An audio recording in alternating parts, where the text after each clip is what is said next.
A strategy is a set of choices that compels people you don't control, the customer, to take actions that you would like them to take. Some things need to be believed until they're seen. If you have to strip out the data because you have no data about the future, then you either win or lose on the basis of the strength of the logic. The outcomes of today are a result of cumulatively all the choices we've made up till today. It comes about imagining the future. In the part of the world where things can be other than they are, the job of human beings is to be the cause of the effect they want to see. The larger the spreadsheets, the more confident an organization is in its process. All those numbers, all those analyses feel scientific, and in the modern world, scientific equals good. If you want to be a great strategist, hang around with the real operating people. 100% of the world's data is in one era, the past. Welcome everyone to our next conversation with Roger Martin. This is now the fourth time that we're speaking, Roger. Thank you so much for making yourself available. In our last conversation, I brought up the idea to go through each of the topics of your new book here, A New Way to Think. And today we're actually going to cover two of those topics, one of them being strategy, the other being data. Both of them are part of, or are part two, which is about making choices.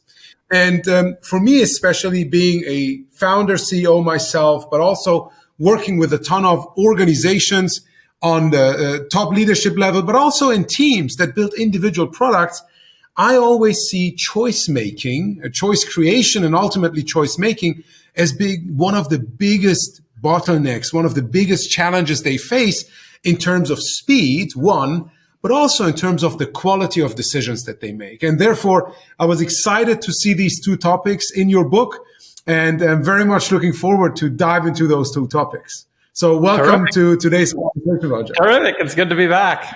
This is getting to be a thing, huh? Yeah, it is already a thing. I mean, 4 times, it's not coincidence anymore. So before we got the recording started, I asked you a question, and then we decided to bring it into the main conversation. In your book, you have ordered the different topics, obviously, and the topic of strategy comes prior to the topic of data. Now, when I was going through this, I was like, for me, it would be more intuitive to start with the topic of data and then jump into the topic of strategy. But you mentioned to me that there is a logic, and I'd be happy to explore that with you. Sure. They could have gone in the other way, but the logic for having them in the order that they are is that the chapter on data will make more sense in the context of understanding what strategy kind of really is and what strategy entails. If you reverse them, you'd sort of have to take on faith a little bit what I say about data as being important to strategy. So that's why they were in the order they are. But you could do it the other way. Yeah, but then let's follow your logic. Although I had planned to go with data first, but we don't want to take that faith that people already understand what strategy is, although you and I had a conversation around that, but not everyone might have heard it. So let's start with the strategy piece first. And I will, as we did last time, from time to time also quote sections of the book. The intention of this conversation is not to make the book redundant.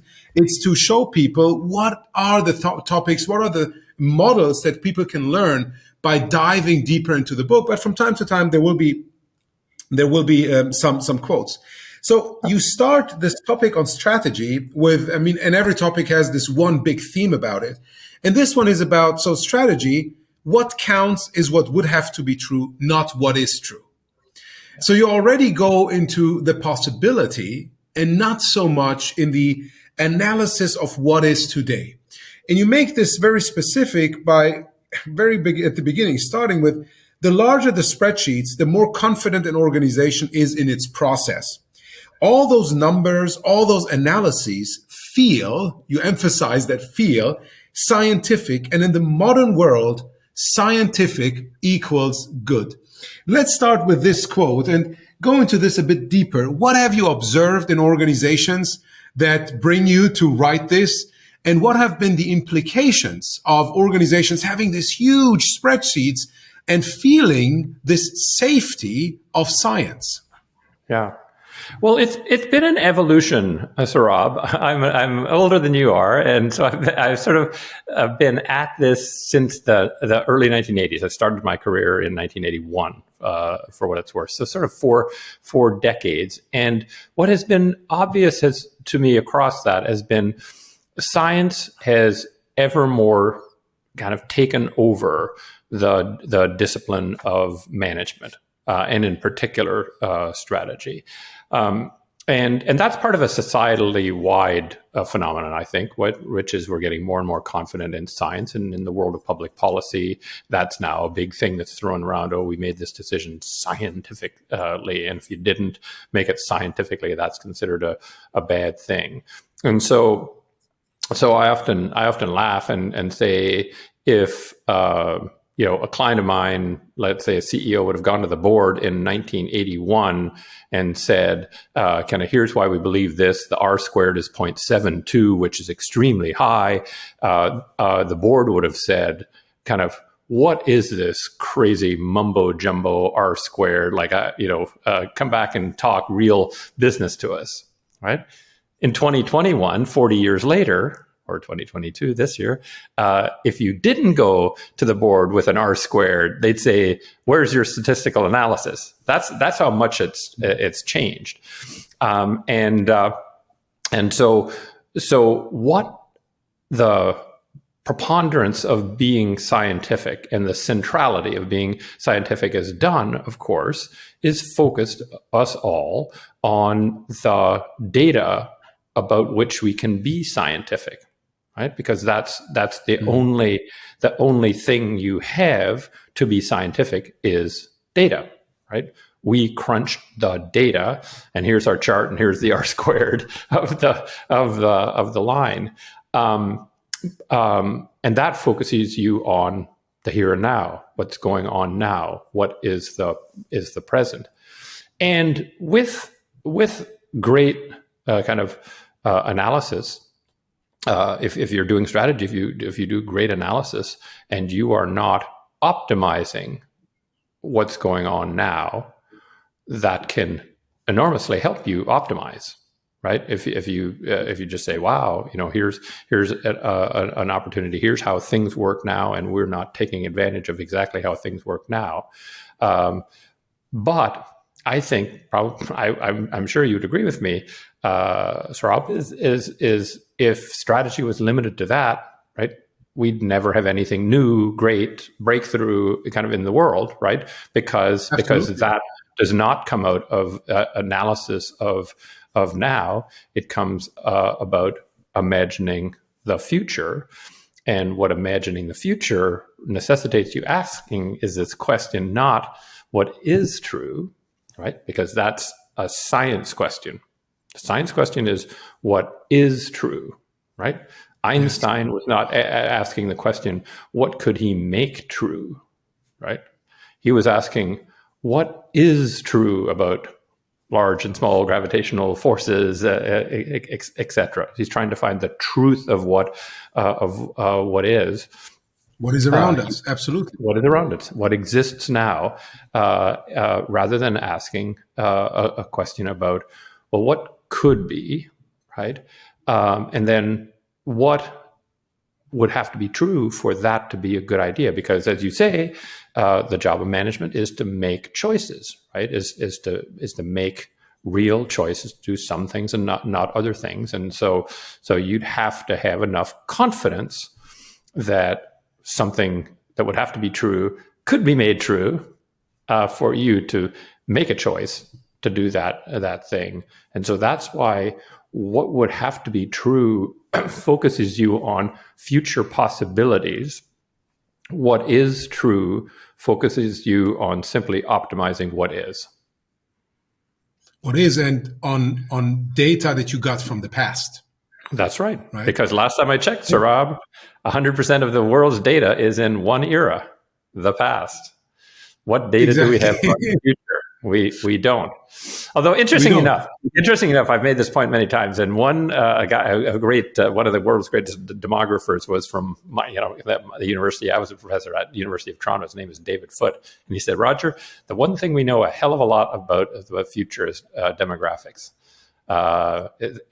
We can project out how many people are going to be 10 years, 20 years, 50 years from now, how old they'll be, all of that pretty accurately. That one doesn't change very, very quickly. So he said, that's something where we have some, and that's sort of maybe the exception that proves the rule. Yeah. But even there, you mentioned the word project. Yes. We can project how many people there are going to be, right? And that does not involve knowing that whether there's going to be a pandemic, which could be much worse than the one that we've been through, yes. or whether there is some other effect, like a world war. I mean, nobody wants that, but it's a possibility. Sure. And all of those could actually have a big impact on the demographics. So even those numbers where we are fairly certain they are projections and they're not real data, which always comes from the past. Now, getting to the point that you mentioned, I think another problem that we see a lot is scientific is equal to data crunching. Yes. Whereas if you go back hundreds of years, maybe thousands of years, the scientific process rather started with observation. Yes. Right? Darwin did first observation and then he collected the data around those things, right? Aristotle did observation, although in some areas he didn't observe enough, predicting or mentioning that women have less teeth than men do, right? That would have been an easy matter of observation to see, no, it's not true, right? But this observation piece, be it either talking to employees, doing the Gemba, right? Talking to your customers, all of that I see not being valued enough compared to the data crunching. That's one, right? So this aspect of a scientific process, I would believe to be very, very helpful in terms of making choices. The other is that you pointed out, right? If you look at what is true, is either today or more likely the past, what would be true opens possibilities. And a few years back, I heard a Steve Jobs quote, which was, some things need to be believed until they're seen. Whereas the scientific approach is always, okay, I have to see it, observe, and then I have to collect data around it. And then I have to see that it actually happens in a certain pattern. And ideally, I can describe it with a mathematical equation, right? But if you're thinking about strategy and especially innovation, then you have to have this imagination piece and you go really deep into this. And one of the quotes that I liked here, in strategy, what counts is what would have to be true, not what is true, which we already mentioned. And this means developing a winning strategy involves the creation and testing of novel cause-effect hypotheses and the identification of what must be different about the world for those hypotheses to work. Let's explore this a bit more, and then we dive into a 7-step approach that you've outlined in this book to come up with a strategy using a different model compared to what most organizations do. But before we get into this, let's talk a bit about this hypothesis, identifying new cause and effect, etc. Yeah, which is one of my interesting quests, Sohrab, is because the world has gotten so scientific and the practice of business, especially business academy, has gotten so scientific. And the first step in the scientific method is not analysis. It's create a hypothesis, do an experiment, analyze and decide whether your hypothesis was more right than wrong. And if you look at the world of PhD programs in business and elsewhere, you can find thousands and thousands of PhD courses on analytical methods, right?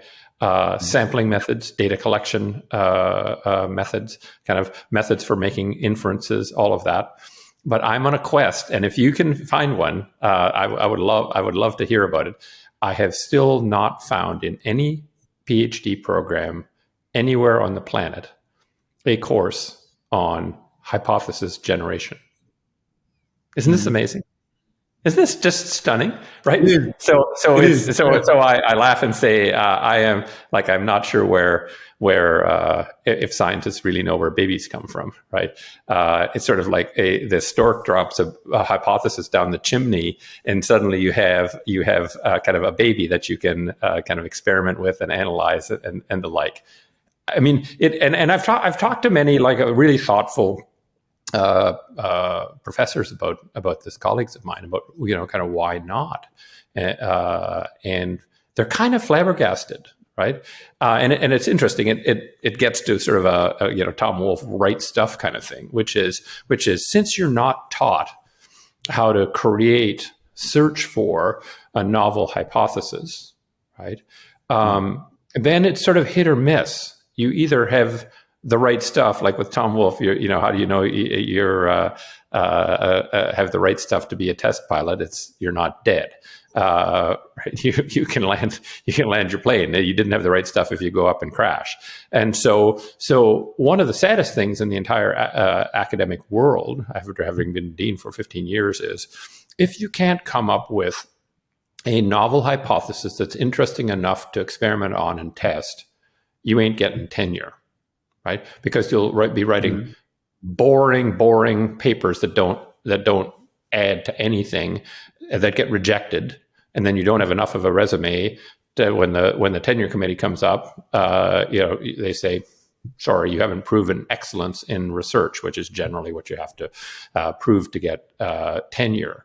And so I think it's sort of sad, right, that essentially these PhD students are spit out with all sorts of, here's how to do testing, right? Here's how to set up a sample and collect data. Here's how to analyze it. Here's how to make inferences of it. But they aren't taught the first step.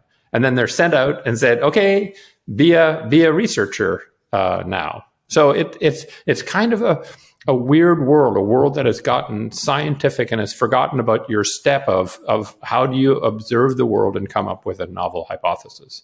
And by the way, not to get directly to the but not to get off on too much of a tangent, but my belief, right, is that the modern world of science draws the eye to the regression line. So just think about a scatter plot that's got a pretty strong regression or strong correlation. Look at and so just the act of doing that draws your eye to the line and to explanations of why the line is there, right? And it draws your eye away from the anomalies, the outliers. And I think it's the outliers I think it's in the outliers that you can come up with novel hypotheses, right? Rather than saying that's completely, utterly random, saying to yourself instead, I got to have a theory for why that exists.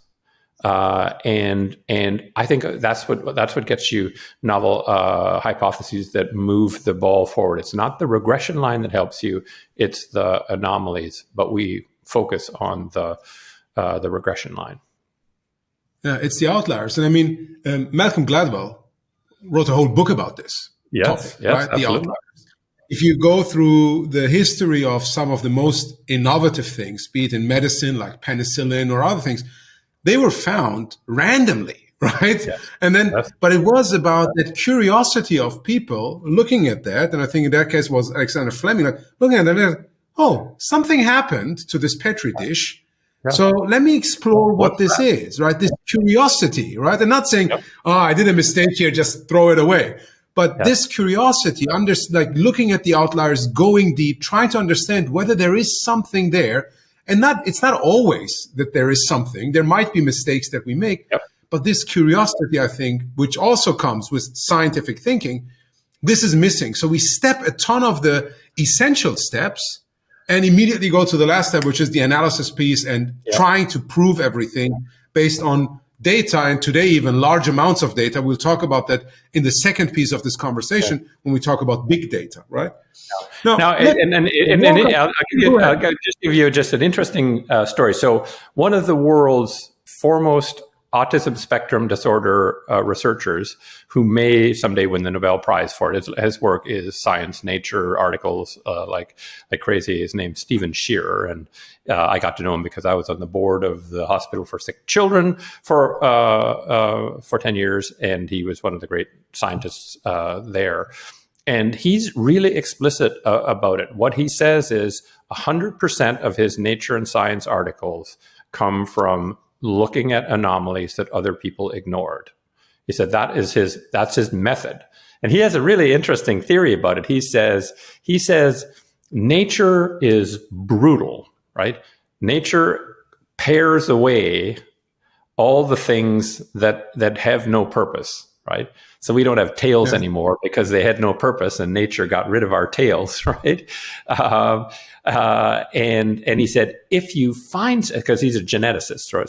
So if he said, if you find something that exists but doesn't fit, there's a reason, or nature would have gotten rid of that.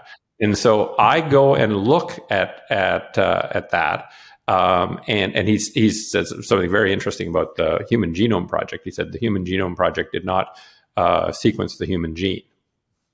Right? And I'm saying, but why did they call it the Human Genome Project? He said it sequenced a composite of hundreds of genomes that they made into a sort of an average genome, and got rid of all the outliers in it. Right? And he said, all of my research comes from taking the things that they tossed out so they don't even look at, and asking, why is that there? And he's found most of the genetic backdrop to autism spectrum disorder on the basis of looking at things that other people completely ignored, as opposed to they had an explanation and his explanation is different. No, it's they had no chance to see it because it was gone by the time they got there. So I only highlight this by saying, right, if you're going to be a great strategist, and that's what I want people to be, you have to start not allowing your mind to be focused on the regression line, on the mean, on the median, on the mode. You can't ignore it, right, completely, but don't obsess about it, and ask the question, what's happening at the fringes? What's happening in the outliers, with the outliers, and what hypothesis could I create that would explain why that outlier exists, why nature, in some sense, if you use, like Stephen Shearer's thing is really good. Why did nature not crush that outlier so that I would have never even seen it? Exactly. There's some reason why it's there. Yeah.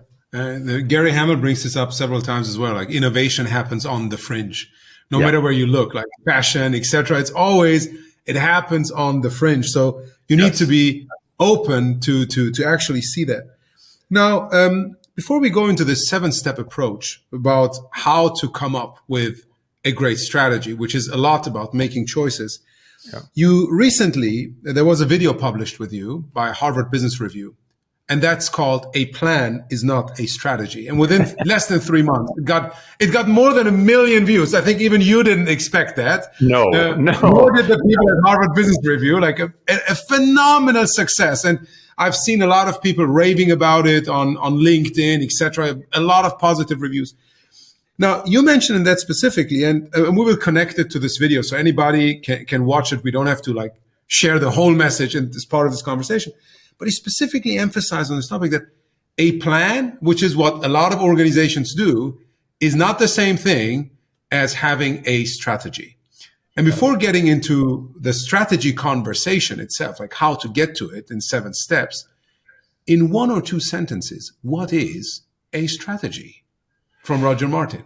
Sure. A strategy is a set of choices that compels people you don't control, the customer, to take actions that you would like them to take. It's compelling to them, right? It's Steve Jobs saying, I'm not forcing you to buy this. Yeah, I have no control over you buying this or not. But you're going to be so compelled by the set of choices I've made as to what this looks like, what the features of it are, what the benefits of it are, that you are going to buy $180 billion worth of them a year. That's a strategy, right? A plan says, here's all the things that we have control over that we could do, and let's do those things because they're sensible things to do. Manufacturing thinks it would be good to build a new plant. Okay, we'd like our head of manufacturing. She's really good. We'll give her a new plant. The head of R&D says we want to work on this project. The head of sales and marketing says we want to do this new product. Planning is having a set of initiatives that are all sensible on their own, and that's but do not compel the people you don't control to do something. And that's why planning is incredibly popular and comforting. You plan because you can absolutely any reasonable plan can be put into effect, right? Because we can build the factory and we can launch this product and we can do this R&D project that comes up with a product, because none of that involves customers doing anything. Now, often the people at the end are sorely disappointed because their plan, nothing about their plan actually resulted in good things happening, and then they say, yes, well, those customers are very fickle, and we thought they were going to do this, but they didn't do that, or oh my God, this competitor did something that we didn't really forecast, and that it upset everything. So there's a million excuses where you can say, we did everything in our power. Look at the initiatives that we brought to the board. Look at the 12 initiatives. 1, we did that. 2, we did that. 3, we did that. 4, we did that. It's not our fault. It's chance, random events. Those are planners. And strategists are the ones that say, I have to make a set of choices under uncertainty and competition and constraints. And what's the best set of choices I can make that will cause the customers to do what we would like them to do. That's the big difference. Yeah. That's the big difference. So thank you for that. Now, let's get into how we make those choices. And as part of your 7-step approach, the very first one is actually moving from issue to choice. Tell me a bit about that. Well, as I've just described, the strategy is making an integrative set of choices, and what I've come to believe over time is that moving into that mindset from the very start is super important for strategy. Often, the kind of strategies start with what are the issues. Our customer base is aging. There is more Chinese competition. There are the channel is fragmenting because of digital, whatever issues, problems. And then somebody says, well, go study that. Go study channel fragmentation. Go study China. And what that tends to be is very diffuse because you haven't identified what choices do we face? And there's no time like the present to start thinking, I need to make a choice.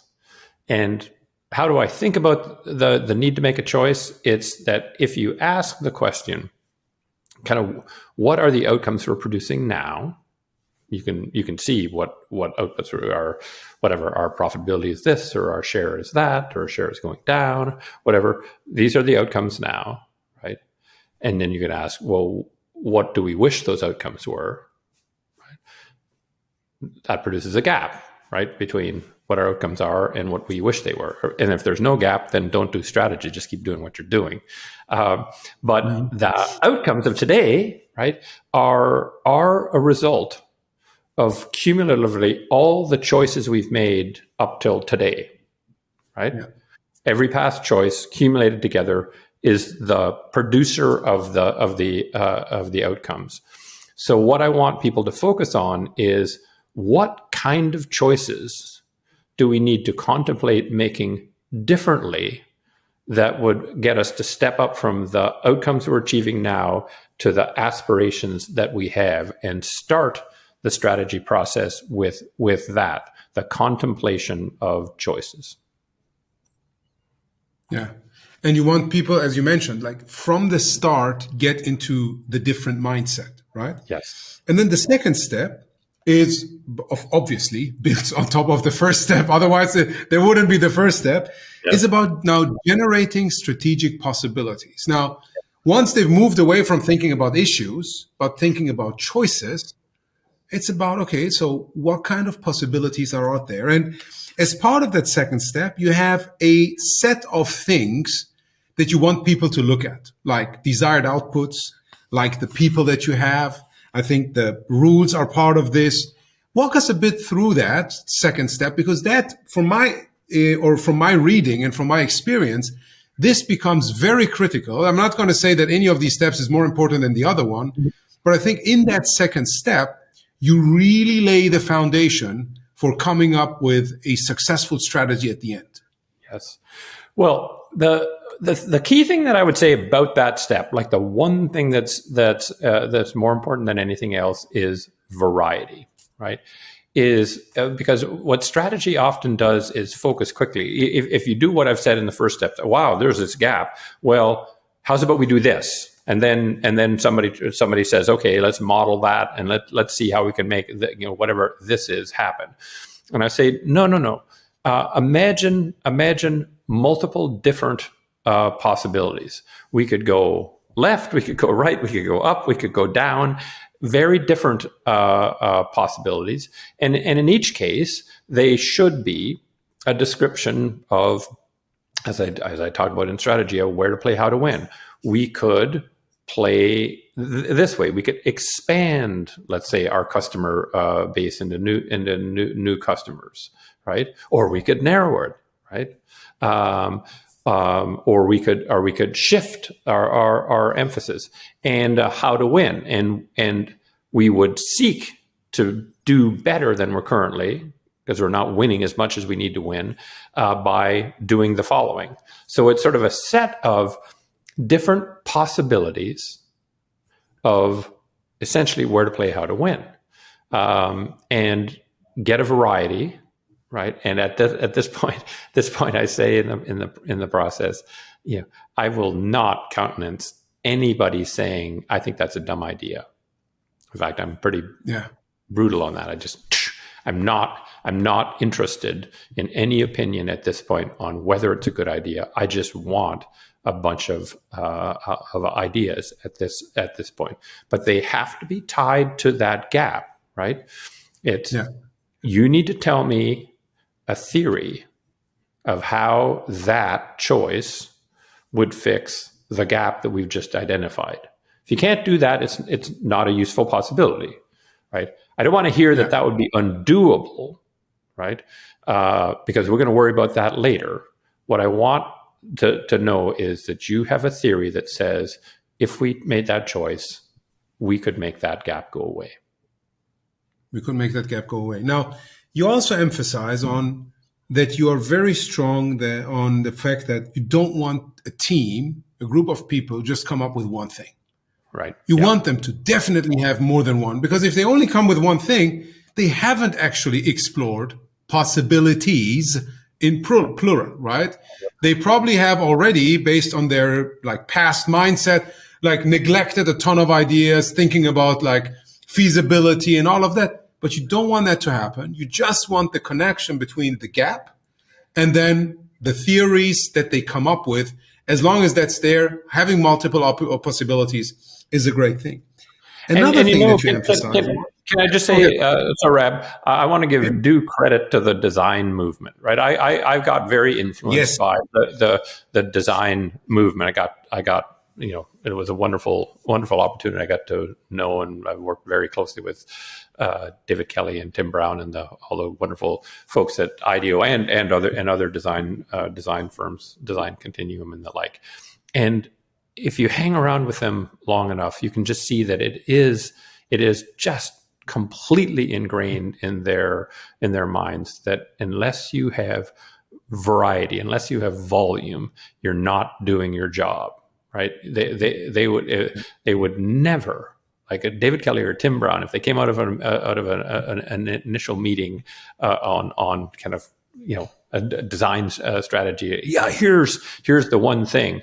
They would say, well, I've totally set myself up for failure. Totally.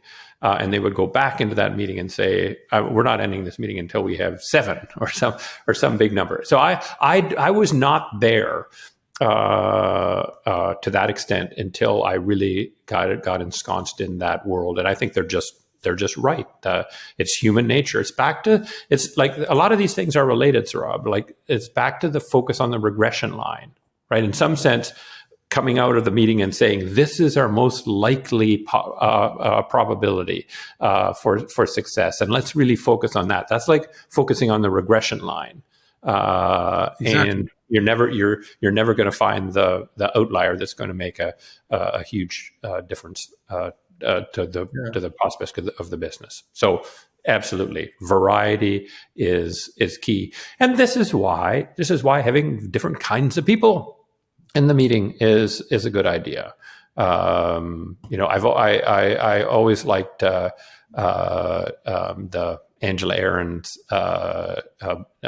Bailey combination at Burberry when they turned around Burberry, where they involved young designers in fundamental design decisions that typically only the most senior designer in the whole company, like Christopher Bailey, it would be all his decision.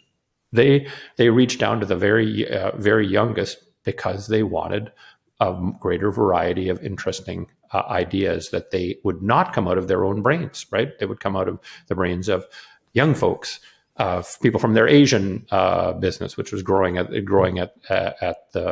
time. So set yourself up for the possibility of variety with a variety of people would be my advice. Absolutely. And it's not only about like the people's age, right? Because that might come across as like, oh, you just need to get young. It's about more having people that are not tied too much to the status quo. Yes. Right? Because if you're tied to the status quo, it's difficult to let that go. It's, again, very human to protect whatever you have done in the past, and anything new that comes around is probably not as good because otherwise you would have thought about that in the past as well. Now, another point that you mentioned as part of this people section, and I'm going to read this out. If you show me a company where the planners are different from the doers, I will show you a company where what gets done is different from what was planned. But I do see this happen a ton of times, especially when you think about organizations bringing in even external people like consultants, the McKinseys, BCGs, Bains of the world, and they create the strategy, and then someone else has to execute it. So there is a reason you put this so specifically in there, because you've probably seen this happen a ton. I have, and you've described it well. And I think this is one of the things that kind of makes me unhappy about the world of strategy, right? That strategy is for these sort of people who got straight A's and 780 GMAT and went to a top 10 business school, and they're so smart that they can do strategy, whereas those kind of mediocre operating people, well, they don't have these gigantic brains that are necessary. Like I just like reject that notion 100%. I always want to know what the operators think, and often in strategy they are not like consulted, and it's a tragedy because, and I also like. This is a lesson that because I was a long time consultant before I became a dean, and what I had to learn is like I would think, just think about it. I would think sort of arrogantly, we've gone out as the consulting company, this super smart consulting company, and we've done 100 customer interviews, and now we know what customers want, right? And we know that because it was a statistically significant sample, randomly kind of selected, and whatever, it was all scientific. But then if you ask the sales force, I was just going to go there. how many customer interactions have you had in the 3 months it took us to do this research? And the answer for some companies would be, that would be about 20,000. Yeah, about 20,000. And so because we're so smart and we're scientific, our 100 counts more than your 20,000, right? And of course, some of the 20,000 is problematic. There's bias in it, blah, blah, blah, blah. But you can't ignore the 20,000 because you've done this precious 100. So I've gone completely in the opposite direction, which is I don't do a hell of a lot of independent customer work, which is what I used to do in my days as a strategy consultant way back when at Monitor Company. What I do is mine the minds of the sales folks as much as I can, and involve them in any kind of design of customer work, right? So you go and talk to all the sales folks and say, listen, here's what I hear you saying. Do you think we could explore this thing that you're saying that customers keep sort of harping about, but nobody's really delivering on it? How, what would be legitimate for you to explore that more? So just, if you want to be a great strategist, kind of hang around with the real operating people. It's like Charles de Gaulle, always be in with the outs, right? Even if they're not the mainstream strategy people, that's who you should hang out with. Hanging out with mainstream strategy people will just convince you, that you're all brilliant, which doesn't matter. Now, you mentioned the 20,000 that the salespeople talk to, and that's just the 3 months. If you look at the salespeople, how many interactions they had over a year, it's probably 4 times that. Yep. And if you extend it, not only sales, but also customer support, yes, you again get different perspectives. There's a wonderful story that Colin Breyer and Bill Carr cover in their book on working backwards, both of them Amazon executives. Right? And Jeff Bezos goes to customer support and he sees one person in customer support getting an email from a customer who's just recently bought a table. And that customer support person, without reading the email, he can already predict what the issue is going to be, because it's not the first kind of an email he gets with regards to that table.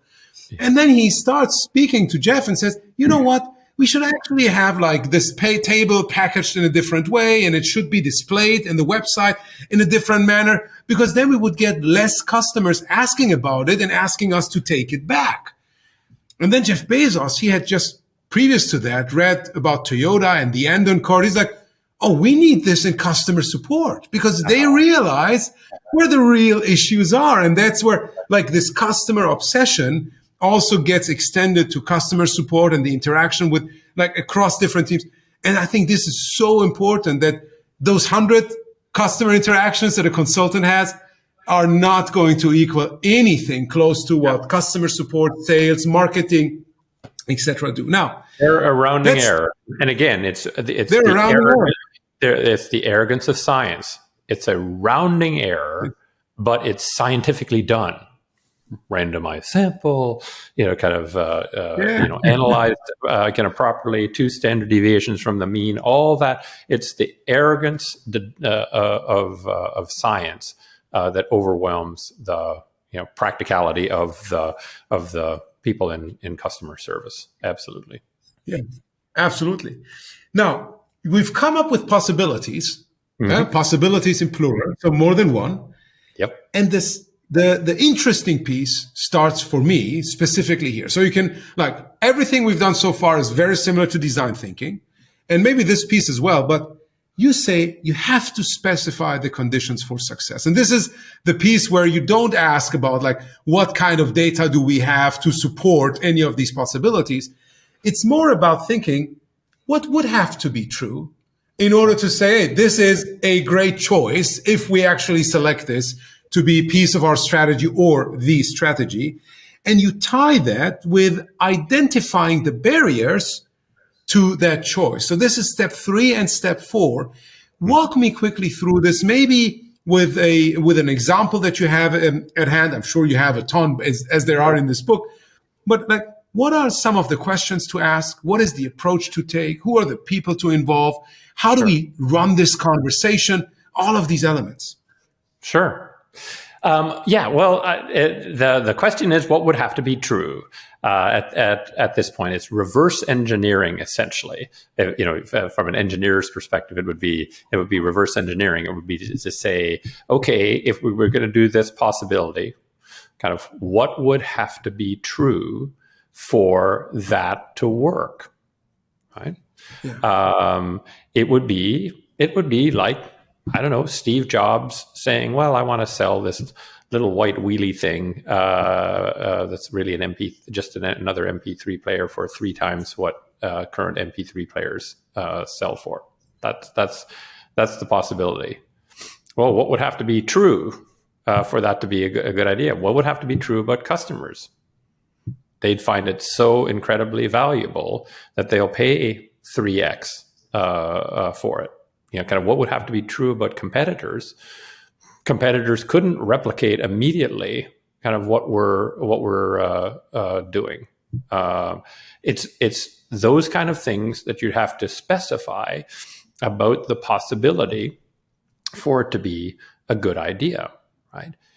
Because what you can then do is say, well, 3x is a lot, and it's a new entrant, and I know it's white and it's got a wheel on it, but I mean, I don't think that's going to do it. But if we could make it really easy for the customer to download music on it, and in this user-friendly way, one song at a time, not an album at a time when they only want to actually listen to 1 or 2 songs on the album, right? That might do it, right?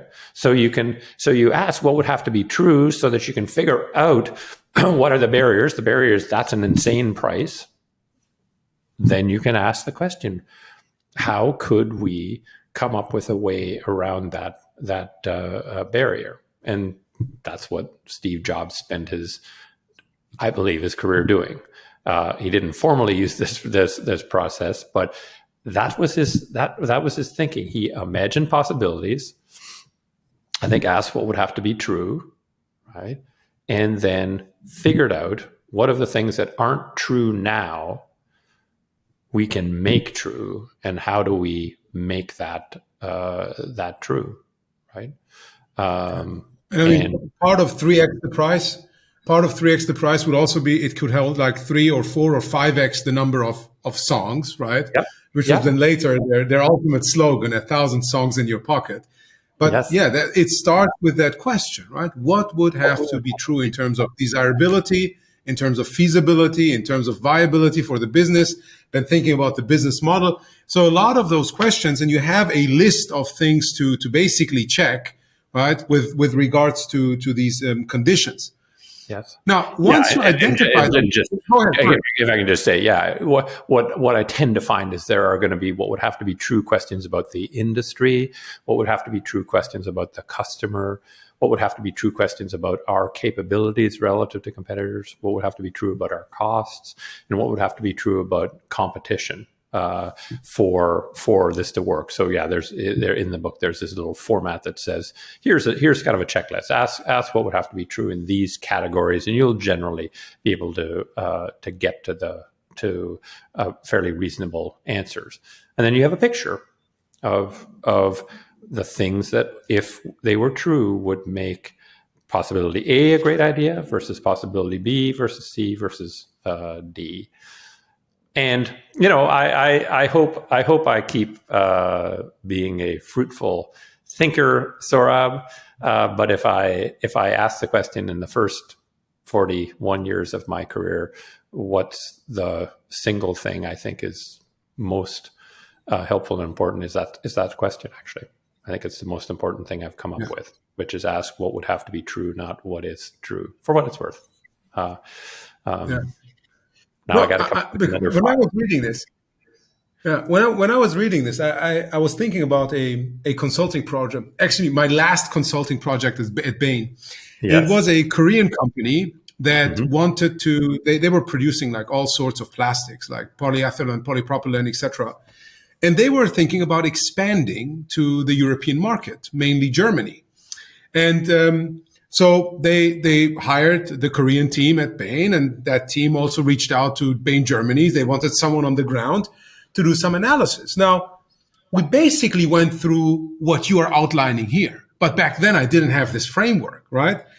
So we came up with possibilities, like what would be good, and what would have to be true. And what would have to be true after speaking to several potential customers was all about price.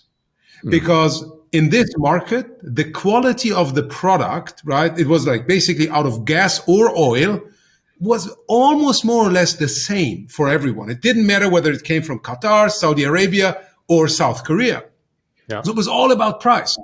Now, when you look at this, you realize, okay, South Korea is a bit further east than the other two countries. So they have a longer road. Now, they would have to figure out a way to have the same cost structure. Otherwise, they would be at a disadvantage. It was very clear that what would have to be true is looking at the shipping costs. And for us back then, that was the first test that we ran. And for you, like step 5 and 6 are identifying tests and conducting tests. We ran those tests, and the answer was like brutally honest and very clear. It makes no sense to bring these products to the German market because you won't have, and not only you won't have a competitive advantage, you will have huge competitive disadvantages. Yeah. And you also outline in this book, so figure out like what is the order of the test that you want to run, and start with the one that is like where you are the most skeptical, because if that one's not true, you can already cut the possibility. You don't even have to look at the other questions, which makes it way more efficient. And it doesn't become as time consuming as the 7-step approach initially might look like. Yes. Right? I agree. And can I link this back to something we talked about earlier? So you were essentially taking the mindset of a strategist, not a planner, Sohrab, right? So what you came to the conclusion of is that all the things we could do that were in the South Korean company's control, you could do all those things and do them really well, would not compel customers to do what you want them to do, right? And so you were so a planner would say, now let's just try this, right? Let's make the best product we can. Let's ship it in. Let's build capacity. Let's do all those things, right? Because it's we can do all those things. But meanwhile, Sohrab sitting there saying, yeah, but if you do all those things, you ain't going to compel any customer to take action. So I just want to go back to that to highlight that is the mindset of the strategist is this compelling to the customers?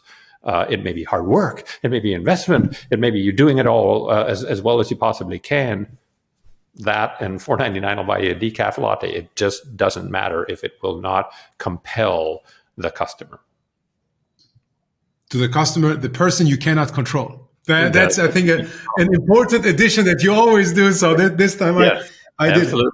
Now, you close that chapter with the 7th step, which is making choices. Mm-hmm. And what you write is, with the possibilities-based approach, which is what we just discussed, the choice-making step becomes simple, even anticlimactic.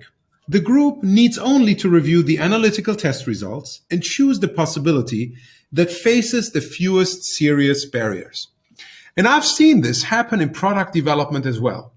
When I run my product management, product owner courses, people come in and on day 1, they bring up a ton of questions like, okay, my biggest challenge is how to prioritize.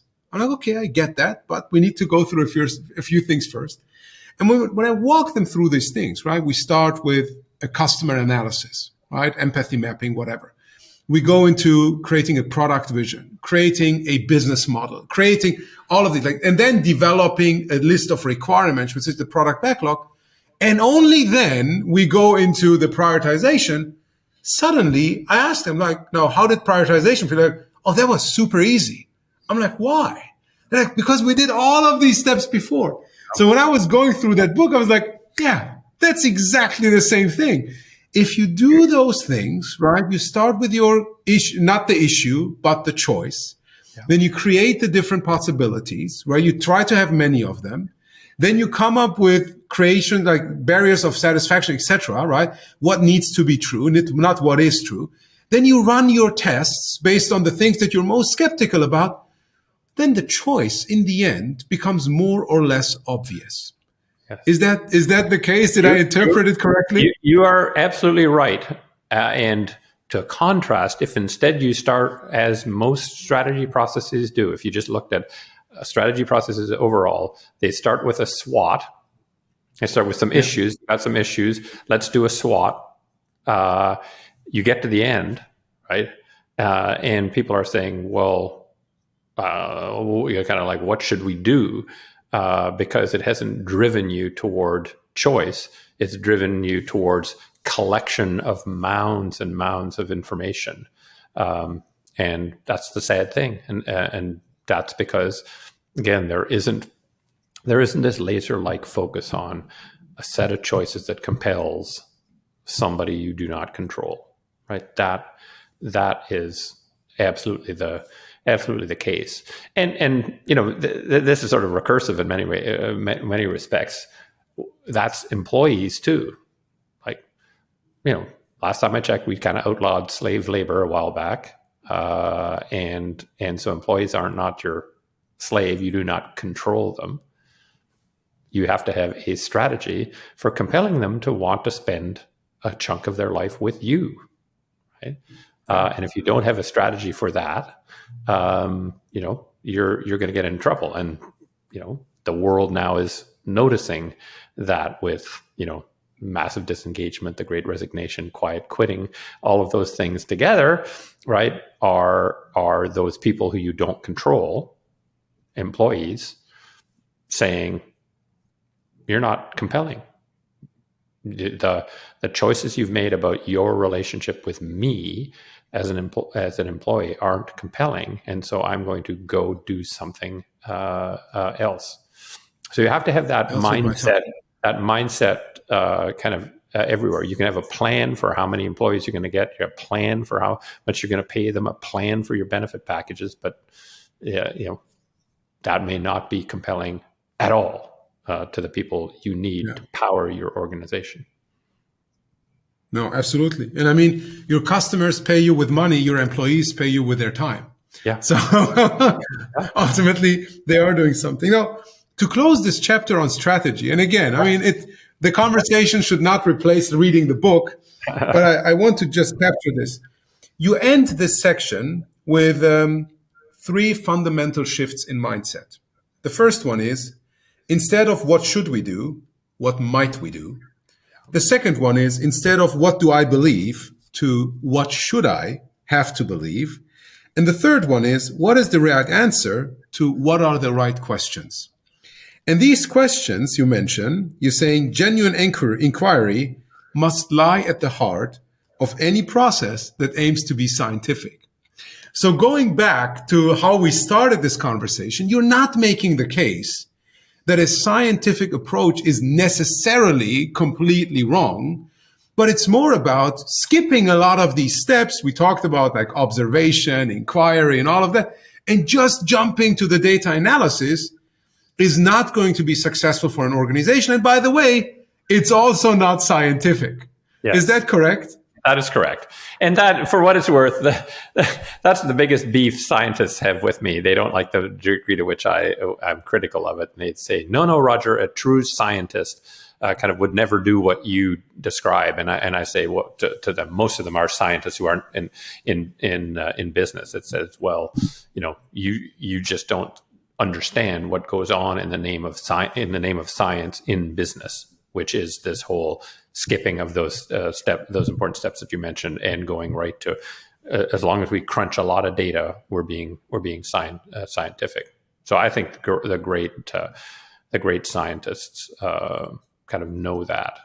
And I'll always remember I had a wonderful, pleasant meeting with one of my economic heroes, because I was an economist as an undergrad, and George Stigler, the Nobel laureate from Chicago, was one, and I got the chance to meet him and go visit him in his apartment, and he said, "Roger, I could not get a tenure stream job, let alone become a tenured professor today in an economics department like University of Chicago or any leading university." And he says, "It's because I insist on being scientific, and they insist on being faux scientific." That's a pretty tough. And he was very wistful about it. Because that was his beloved profession and the like, but the direction it had gone was not, in his view, consistent with being a true scientist, for what it's worth. Yeah, no, I think that's an excellent addition here. Now, this is also a great segue to, and you are right, it makes more sense to talk about strategy first and then about data. Oh, so I'm glad I asked that question and didn't just make the assumption that my interpretation is better.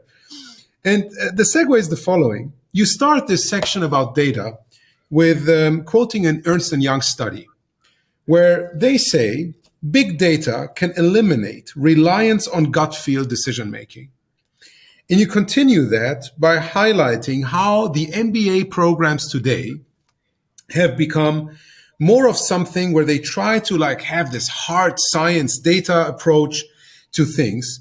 And at the same time, you say then, or your basically observation is creating great choices. And we talked about how we get to great choices requires imagination more than data. So this is more or less the context. And then you start, and we've had this conversation the last time we spoke, I think, or in one of our previous conversations. You start with the history of science. You go all the way back to Aristotle, and you make an important distinction, because Aristotle back then said that science is for all of those things that are as they are, right? We cannot change them. Whereas if we think about strategy, this is not determined. We are making choices about what our strategy is.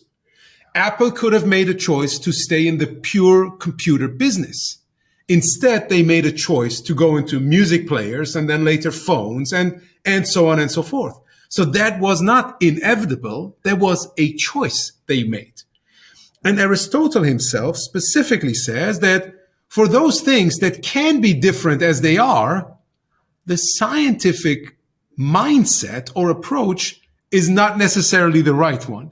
So I want to give you the time and stage to talk to us a bit about that before we continue the conversation, then go deeper into what data can support and where we should take a different approach than just looking at how we can crunch more and more data.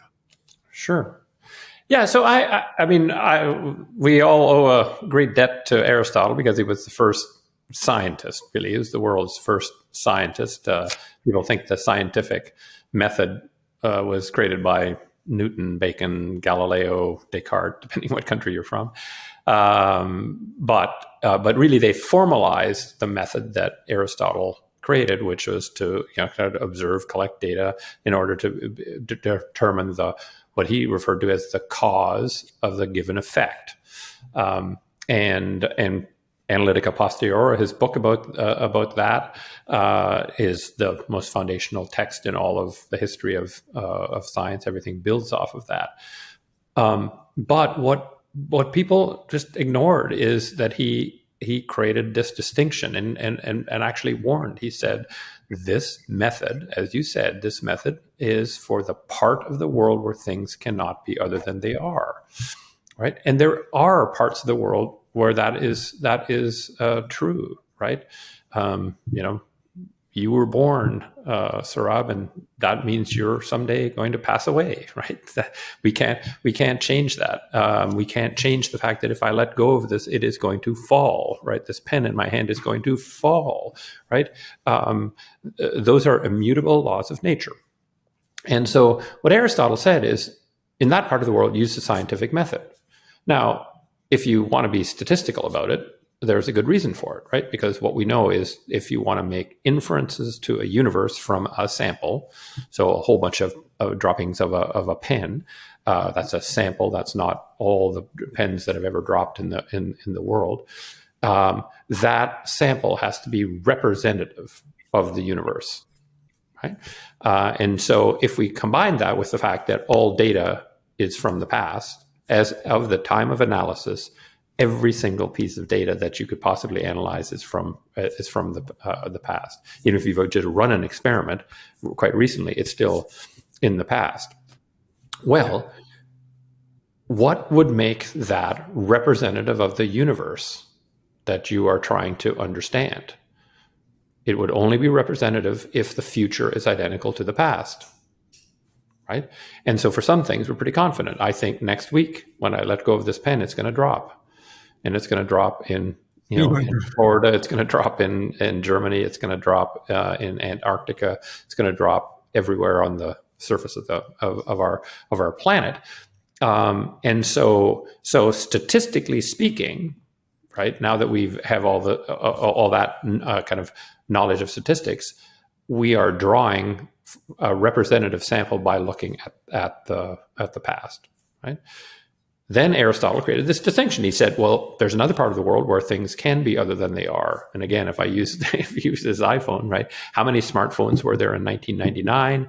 Answer's 0, right? The first one came out, the BlackBerry, in 2000. How many are there now? Last number I saw was 4.4 billion.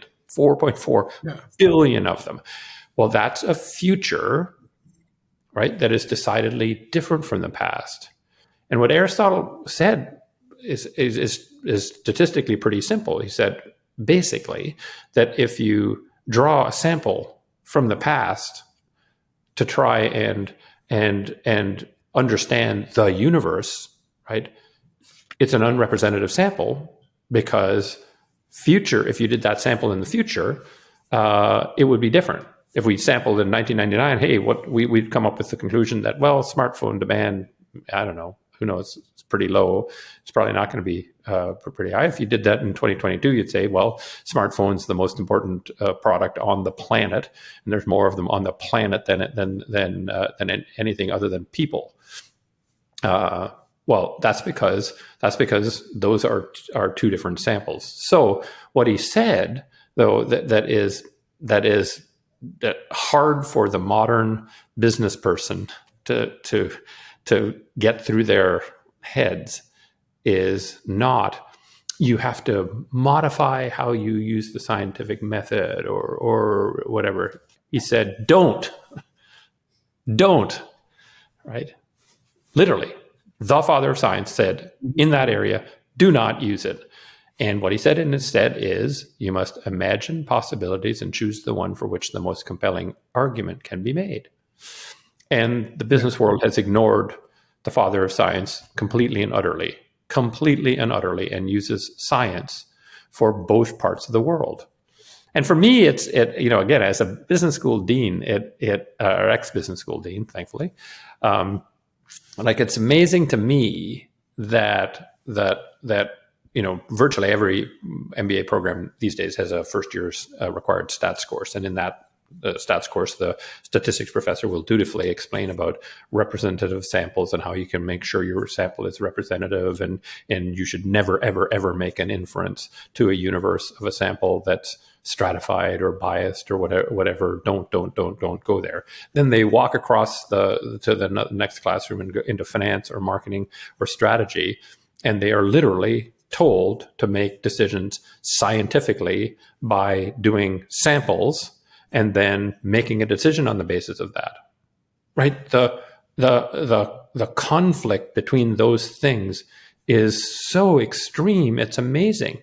You are told in one class it is a horrible, grievous error to extrapolate to a universe from an unrepresentative sample. And then you're immediately told you must extrapolate from an unrepresentative sample or you're not being rigorous. It's a scary thing. It's difficult. Yeah, it's difficult to digest.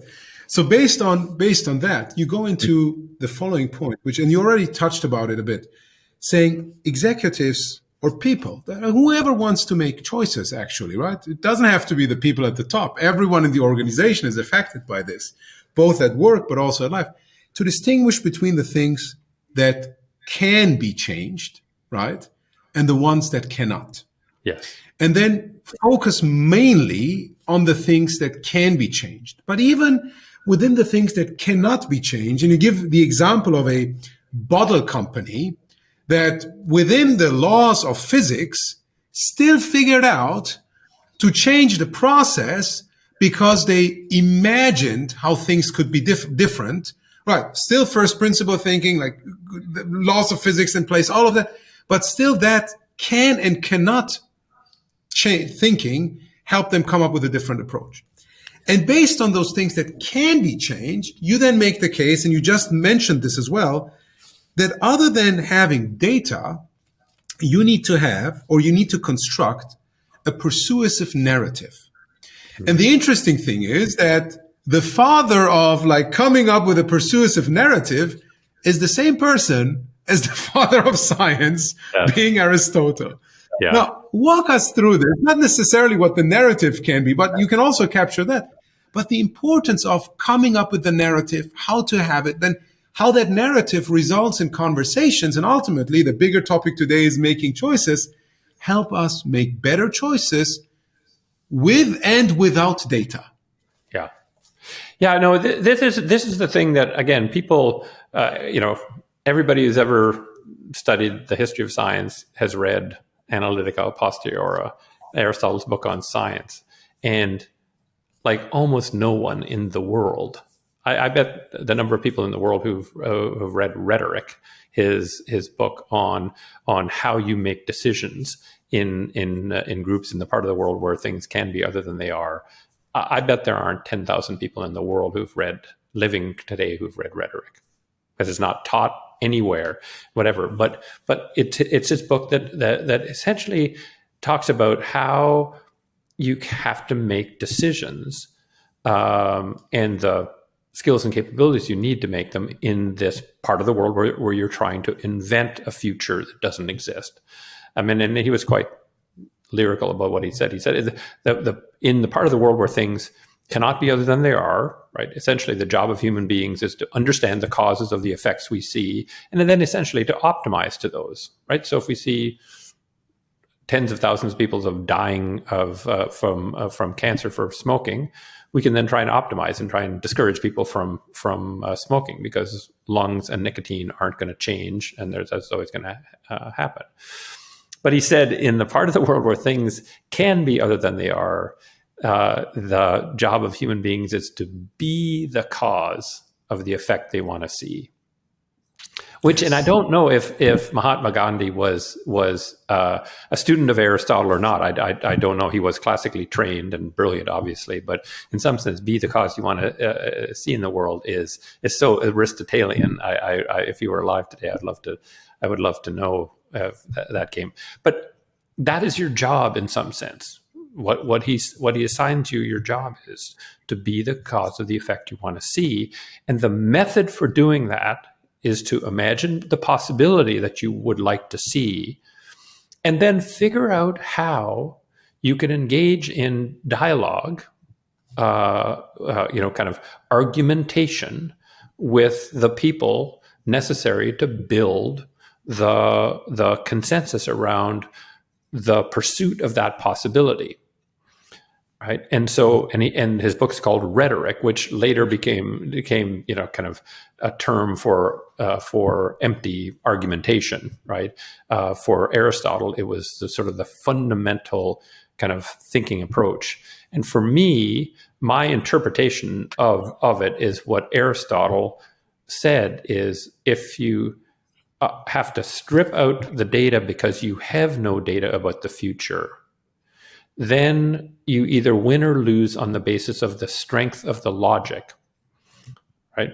Is the logic compelling enough in the absence of having data now to be able to invest behind the logic, right? And again, to use Steve Jobs, because he's such a good example, is like, until this came along, right, people did not type on glass, right? Oh, they didn't. They typed on little QWERTY keyboards. The dominant player in the 100% market share was of people typing on that, right? And somehow Steve Jobs made the argument, nope, glass. They're going to be typing on glass. And for the most part, these things were closed. They came installed with the various software tools you'd want. And he said, no, we're going to make these little things, and you can pick whatever ones you want of your own, right? What the hell was he talking about? There's no data to support any of that, right? Yeah. But he made enough of an argument, right, that said, here's why I think people will get used to typing on glass. They'll love being able to customize their phone. Brilliant strategy when you think about it. One piece of hardware, a bajillion customized solutions.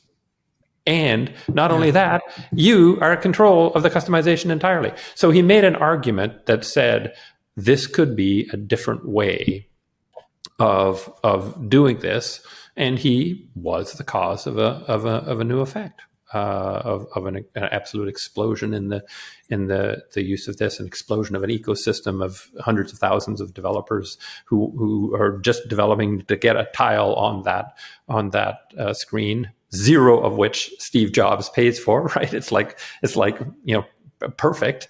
They even make money on it. Yeah. And they take 30%, and that's now a $70 billion business. $70 billion. And what's the gross margin on that business, do you think? 95%? It's good. Something like that. How many $70 billion, 95% gross margin businesses do you know out there? So the real skill that is not, I think, developed in the business world is this skill in argumentation where you don't have data. Now, the question is, again, do you have no data at all? Did Steve Jobs have no data at all? No, it just wasn't systematic scientific data, right? His approach to what you see is what you get came out of calligraphy, right? His love for calligraphy, which he studied in college, or at least had courses in college. So here's back to get away from the regression line and look and say, well, there was this thing over here and this thing over here. It's like Johnny Ive, the colors of the iMac were borrowed from 20 years previously, a line of cameras called the Savoy cameras. Same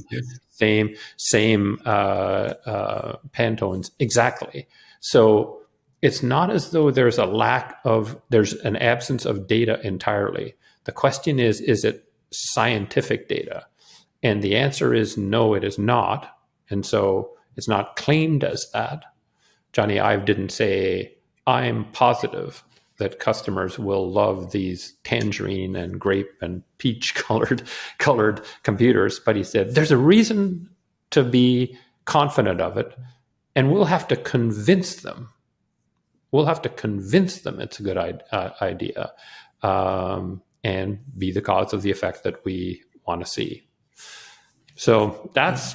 Now, this part, Roger, we have to convince them, because Steve Jobs was brilliant at presenting this stuff then whenever he got on stage. Yes. And while you were talking on the about the iPhone, I remember in 2007, I saw that presentation, and he takes you through the reasons why you would want to type on glass. Yes. And he doesn't say that typing on glass is a better feeling than typing on the BlackBerry. Yes. But he takes you through the reason why it is necessary to remove that keyboard, that hardware keyboard, because you then get these bazillion, as you mentioned, configurations based on whatever app you need. Is it the camera? Is it a spreadsheet? Is it, I don't know, something to draw? I mean, the iPhone still, I mean, you can draw with your finger, but that's the thing. So is that for you also some kind of litmus test to be able to then sell this story, right, this rhetoric to your customers, and not only internally? Absolutely. I think it's to your customers, it's to your shareholders, right? The people who are giving you the money to do it. It's to the distribution channel, right? He was able to go to AT&T and get the most lopsided distribution deal I've ever heard of in my life for in exchange for exclusivity. So it's being able to make those arguments, and this is where again there is an intersection with the world of design, right? I mean, design is just this interesting world that is kind of atheoretical to a great extent, but intuitively has got so many things right. In the world of design, right, storytelling is huge. Why? Well, it's because designers are consistently asked to create something that does not now exist, right? They're not brought in by default. Bain and Company is brought in to get 10% out of our cost structure, right? You don't bring in IDEO for that. So they're brought in to create something that does not now exist, which means they have to be good at something other than crunching data. What do they have to be good at? Storytelling, right? And so because of the world that the designers occupy, they've come up with almost intuitively things that they have to be good at, and that's one of them. Strategy consultants, unfortunately, come from for in the main this scientific, and dare I say faux scientific kind of word, which is that the analysis will tell you the answer. And if you don't believe the answer, it's because you're unscientific or a moron, right? That unfortunately, that's often and often I would get into fights with my own case teams when they'd come back and say, "Well, the client didn't believe this." It's because you did 100 interviews and they have 20,000 that say something else, but you just dismiss them as not being scientific. The designers can't do that, because they don't have data to prove their nifty idea will work. So they have to craft and tell a story. And I think that's why, interesting enough, like they're being hired by the tech firms, designers, like crazy now. And I think it's because the tech firms have figured out that they know something. They have a skill set that the tech firms don't have inside and are trying to integrate it in. So I think they're being very smart. Google is hiring just unlimited numbers of folks from the major design firms. Yeah, no, it makes absolutely sense. So closing this conversation on making choices, we talked about strategy, we talked about data, we identified, or you basically outlined, it's not my accomplishment, it's yours. I just went into this conversation with you, like highlighting the areas. And for me, this is maybe the most important piece, where things can be different as they are and where things cannot, right? And really focusing on that. And within those areas where things can be different, think of ourselves as the cause that results in an effect. Yes. Instead of looking for a cause and effect relationship. And once you take that perspective, you also realize how much power you have what you can actually do. And this brings me back to one of the interviews with Steve Jobs that I saw. You mentioned him several times. So where he says at some point he realized that everything built around him has been built by human beings, which means that he, if he wanted to, could build a ton of things that would be around other people. And I mean, by God, did he succeed, right? Yeah. With his company, obviously, with the people working with him.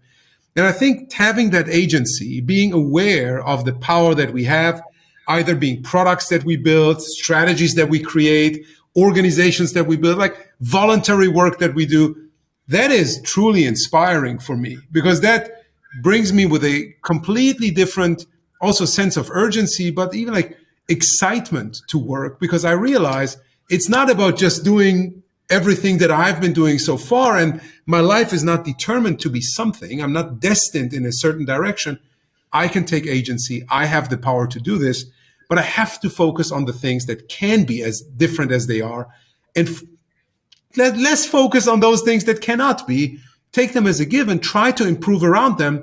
Yep. And based on that, then succeed with whatever I want to succeed in my life. So, Roger, as usual, I learned so much. No, and your summary is really, I think, quite profound, Sohrab. So, I think it is an agency, personal agency story. And I think it's a great job. Like the job you described, spending your life being the cause of the effects that you want to see. Hey, what's not to like about that job, right? And I think it's an exciting, and it's an exciting job, and we should all sort of revel in our human capacity for doing that. We have imagination. We can take little snippets of data, right? Ideas, put them together to create something that hopefully will make the world a better place. So I like your summary. Yeah. What better words to end this with as what you just said, Roger. Thank you so much. As usual, we're going to have another conversation around this book here. A new way to think. This was our second conversation of, we don't know how many, but I think we'll still be going on that. All right. Thank you. Bye-bye. Till next time. All righty. Take care.